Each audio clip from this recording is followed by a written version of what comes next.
आपल्या बंधूंना नोटीस आलेली आहे. येऊ द्या ना, ते काय कोणालाही नोटीस काढतात. फक्त 8,000 कोटीचा ॲम्ब्युलन्स घोटाळा नोटीस काढणार नाहीत. 500 कोटीच्या राहुल कुलच्या मनी लॉन्ड्रिंग भीमा पाठकला नोटीस काढणार नाही. गिरणा मोसम सहकारी कारखाना 189 कोटीचं मनी लॉन्ड्रिंग त्याला नोटीस काढणार नाही. 70,000 कोटीचा सिंचन घोटाळा बरं का उपमुख्यमंत्र्यांचा किंवा सहकारी बँक घोटाळा त्यांना नोटीस काढणार नाही. त्यानंतर हसन मुश्रीफ यांच्या ज्या आलेल्या नोटीस आहेत त्या जाळून टाकतील. प्रफुल्ल पटेलला नोटीस निघणार नाही. हेमंत बिश्व शर्माला नोटीस निघणार नाही. म्हणजे या महाराष्ट्रात किंवा देशामध्ये जे विरोधी पक्षामध्ये आहेत किंवा जे हुकुमशाही विरुद्ध लढत आहेत त्यांना नोटीस काढण्याचं एक नवीन तंत्र सुरू झालं आहे. त्या काल मिस्टर आमचे रोहित पवार यांना 11 तास त्यांची चौकशी केली. आज आमच्या किशोरीताई पेडणेकरांना बोलवलेलं आहे. रवींद्र वायकरांना नोटीस काढले. कोण आहे सगळे? हे सगळे भारतीय जनता पक्षाच्या हुकुमशाही विरुद्ध लढणारे लोक आहेत. काय 2 लाखाचा कुठे व्यवहार आहे, 5 लाखाचा व्यवहार आहे त्याच्यात नोटीस आहे. पण ह्यांची पोरं बाळं 10-10, 50-50 हजार कोटीचे घोटाळे करून पळून गेले, देशाला बुडवून पळून गेले. त्यांच्यावरती लक्ष नाही कोणाचं. संदीप राऊत यांना नोटीस आली आहे, मला माहिती आहे. त्यांचं हॉटेल आहे, त्या हॉटेलमध्ये खिचडीसाठी त्यांचं किचन वापरण्यात आलं काय, आणि माझ्या मुलीने त्यांना मदत केली. याविषयी ईडी नोटीस पाठवते. किती हास्यास्पद आणि मूर्खपणा आहे. पण काही हरकत नाही, आमच्या घरातले लोक जातील, उभे राहतील ठामपणे, का हवं ते करा. हे काय चाललं आहे राज्यामध्ये? का मोगलाई चालू आहे का? मोदींचं राज्य आहे का औरंगजेबाचं राज्य आहे? कोणाचं राज्य आहे? महाराष्ट्रामध्ये देवेंद्र फडणवीसचं राज्य आहे की अफजल खान शाहिस्ता खानाचं राज्य आहे की निजामशाही आलेली आहे? करा. आम्ही गुडघे टेकणारे लोक नाही आहोत. 2-5 लाखासाठी तुम्ही आम्हाला नोटिसा पाठवता व्यवहारासाठी का? तुम्ही काय करता? चिंचोके खाता? तुमची बायका परत परदेशात जाऊन राहतायत लंडनमध्ये 2-2, 3-3, 4-4 महिने विला घेऊन स्वतःचे. कुठून आले पैसे? याचे प्रायोजक कोण आहेत सांगू का? पण आम्ही कुटुंबापर्यंत शिरणार नाही. आम्ही कुटुंबापर्यंत शिरणार नाही, लक्षात घ्या. आमच्यावर संस्कार आहे. हे संस्कार बाळासाहेब ठाकरेंचे आहेत, यशवंतराव चव्हाण यांचे आहेत, उद्धव ठाकरे, शरद पवारांचे आहेत. हे आमच्यावर संस्कार आहे. एखाद्याच्या कुटुंबापर्यंत जायचं. लढाई आमच्या शाने लढा ना तुम्ही. हिंमत आहे तर. नामर्द आहेत तुम्ही.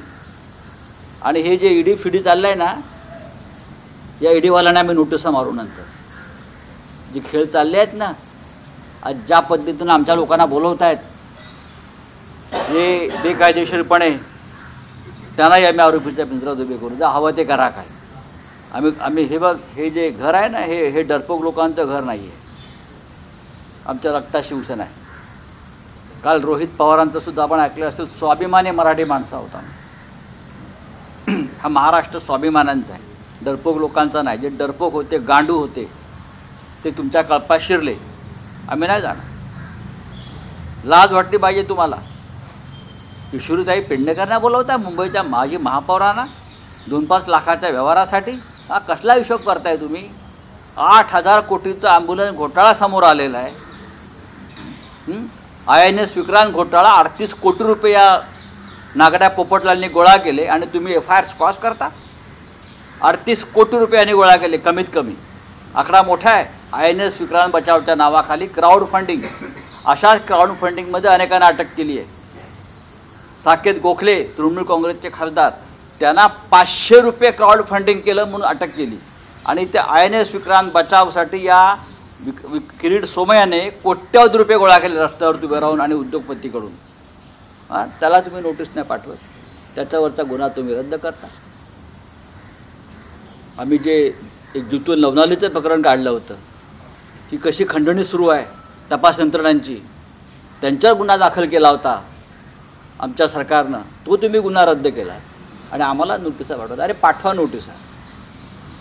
तुमच्या नोटीसला घाबरतो का आम्ही? काय करणार? अटक करणार ना? करा. बोला. 70,000 कोटीचा देखील घोटाळा बाहेर काढून त्यांना तुरुंगात टाकू असं एक वर्ष बोलली होती मध्यंतरी. कोण बोलला? मोदी म्हणाले 70,000 कोटीचा. मग काढला ना घोटाळा. तो काय ताबडतोब घोटाळा करून त्याला तुरुंगात टाकला अजित पवारना सरकारच्या. डेप्युटी CM मांडीवर, या मांडीवरती अजित पवार, या मांडीवरती हसन मुश्रीफ आणि खांद्यावरती प्रफुल्ल पटेल.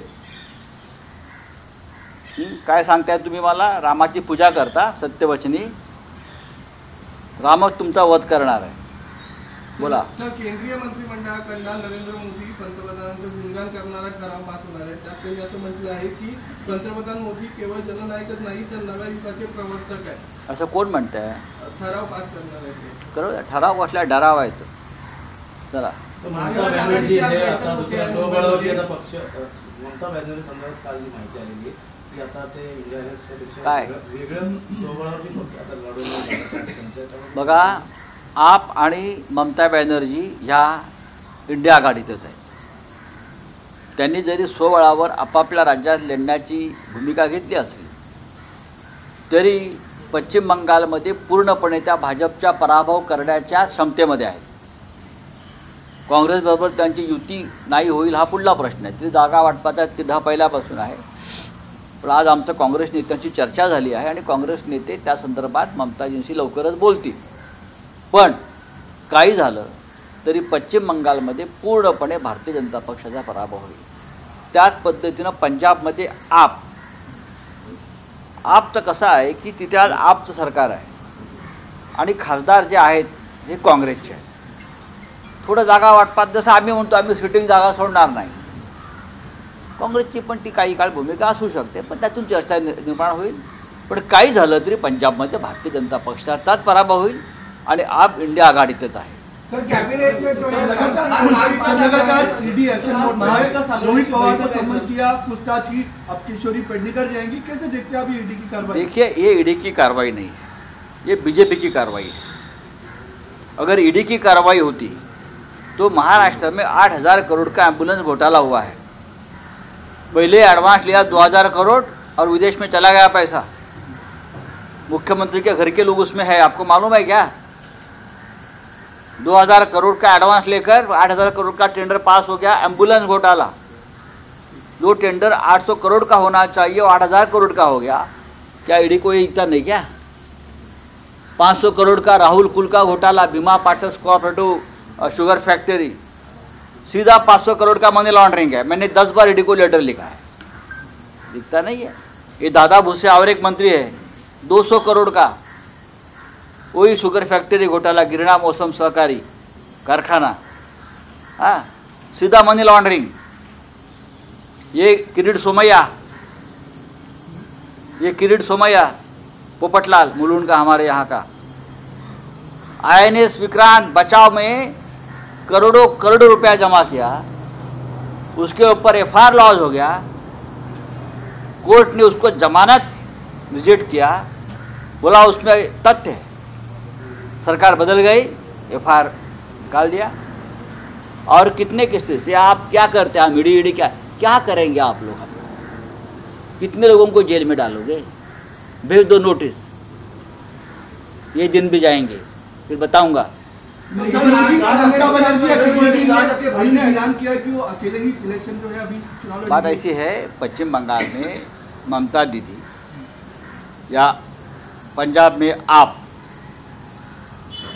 कि हम अकेले चुनाव लड़ेंगे, उसका मतलब ये नहीं कि हम बीजेपी को मदद करेंगे, बीजेपी के साथ जाएंगे. ये दो राज्य ऐसे हैं जहां हमेशा से सीट शेयरिंग में थोड़ा सा कन्फ्यूजन होता है, लेकिन दोनों राज्यों में बीजेपी का पराभव होने जा रहा है. चाहे इंडिया गठबंधन हो या ना हो, पंजाब में आप और कांग्रेस चुनाव एक साथ लड़ते हैं तो 100% वहाँ इंडिया आघाड़ी है, और नहीं है फिर भी आप चुनाव जीत रही है. वहाँ पश्चिम बंगाल में तृणमूल कांग्रेस में वो क्षमता है कि बीजेपी को पूरी तरह से हरा देगी. आसाम के सीएम कह रहे हैं राहुल गांधी को गिरफ्तार करेंगे लोकसभा चुनाव के बाद. असम के सीएम कह रहे हैं अभी करो ना, अभी करो. लोकसभा के चुनाव के बाद तो पूरा देश की राजनीति बदल रही है. शायद राहुल गांधी की जगह आपको अटक करना पड़ेगा. आपके जो घोटाले हैं सब घोटाले है ना आसाम में। राहुल गांधी ने घोटाले की लिस्ट गिनी है ना परसों, ठीक है। सर कैबिनेट में थैंक यू मोशन सर, आप मेंबर ऑफ पार्लिमेंट हो, कैबिनेट कशामध्ये बैठक होणार आ? आहे? आज महाविकास आघाडीची बैठक आहे, कोणकोणत्या जागांवर एकमत झालेलं बघा, आहे? आज नक्कीच महाविकास आघाडीची बैठक आहे। काँग्रेस, राष्ट्रवादी काँग्रेस, महाविकास आघाडीची, त्याच्यामध्ये आम्ही डाव्यांनाही बोलवल्या, डावे पक्ष जे आहेत CPI आम्ही त्यांनाही आमंत्रित केलेलं आहे, आम्ही वंचित बहुजन आघाडीलाही निमंत्रित केलेलं आहे। महाराष्ट्रात आम्ही एकत्र येऊन भारतीय जनता पक्षाचा पराभव करावा हुकुमशाहीचा, ही आमची भूमिका आहे। त्याच्यामुळे डावे पक्ष असतील, वंचित असेल, वंचित एक महत्त्वाचा घटक आहे याला, आणि आमचं माननीय प्रकाश आंबेडकरांशी चर्चा सुरू आहे आणि झालेली आहे। काल त्यांची आमची चर्चा झालेली आहे आणि आम्हाला खात्री आहे की नक्कीच आम्ही एका चांगल्या निर्णयापर्यंत येऊ। चला, थँक्यू। महाविकास आघाड़ी की सीट शेयरिंग को लेकर चर्चा हो सकती है क्या? सीट शेयरिंग को लेकर चर्चा हो सकती है किसके साथ? महाविकास आघाड़ी में आज बैठक है महाविकास आघाड़ी की, हम कांग्रेस, शिवसेना, NCP आज हम बैठेंगे सब लीडर्स। हमने जो वामपंथी है CPI उनको भी इनवाइट किया है, हमने प्रकाश आंबेडकर जी के साथ जो वंचित बहुजन आघाड़ी है उन्हें भी न्योता दिया है कि आप आइए, हम चर्चा करेंगे। और मुझे लगता है कि ये बहुत ही पॉजिटिव दिशा में हमारी चर्चा चल रही है। सर कैबिनेट में थैंक यू मोशन पास हुआ है। ज्या मुदत ठेवी होत्या FD त्या 2022ला 91,000 कोटी होत्या आणि आजच्या घडीला 2023च्या एंडिंगला त्या 84,000 कोटींवर आलेल्या आहेत। काय वाटतं, हा जो मुदत ठेवींचा हा घोटाळा आहे, हा घोटाळा आहे। मुंबईवर दरोडा टाकण्याचा प्रकार आहे। शिवसेनेच्या राजवटीमध्ये मुंबईची महानगरपालिका ही वैभवशाली, श्रीमंत लोकांच्या पैशाला एक संरक्षण होतं तिथे। आम्ही ठेवी ज्या ठेवल्या होत्या विकासासाठी, पण नरेंद्र मोदींचं सरकार आणि आता प्रशासनाचा कारभार, त्याच्यामुळे या आमच्या तिजोरीवर मुंबईच्या मराठी माणसाच्या ज्या प्रकारे दरोडा टाकण्यात येतो आहे तो अत्यंत धक्कादायक आहे। हा सरळ सरळ गैरव्यवहार आणि गैरप्रकार आहे, ही लूट आहे आणि त्या संदर्भात चौकशी होणं गरजेचं आहे। सर कैबिनेट में थैंक यू मोशन जो है वो पास किया जा रहा है। राम मंदिर ऐसा है कि राम मंदिर भी BJP का, कैबिनेट भी उनका, प्रधानमंत्री भी उनका है। कौन सा भी मोशन, स्लो मोशन और इन्हें अदर मोशन वो ला सकते हैं, लेकिन ये मोशन के साथ जनता नहीं है। बीजेपी ने राम को नहीं लाया है, राम ने बीजेपी को लाया है, आपको मालूम है ना। बीजेपी ने नहीं लाया है राम को मंदिर में, राम ने, प्रभु श्री राम ने बीजेपी को सत्ता में लाया है। तो बोला जा रहा है कि 1947 में फ्रीडम मिला, लेकिन साज जो है वो पूरी दुनिया जो है वो 2014 से मिली। हाँ, ये देश का जो अपमान जो वो लोग कर रहे हैं ना, इतनी महान परंपरा, हज़ारों सैकड़ों वर्षों की देश की परंपरा है, वो 2014 के बाद इतिहास लिखना चाहते हैं, लेकिन ये इतिहास 2024 में ख़त्म होने जा रहा है। आप देख लीजिए। Thank you.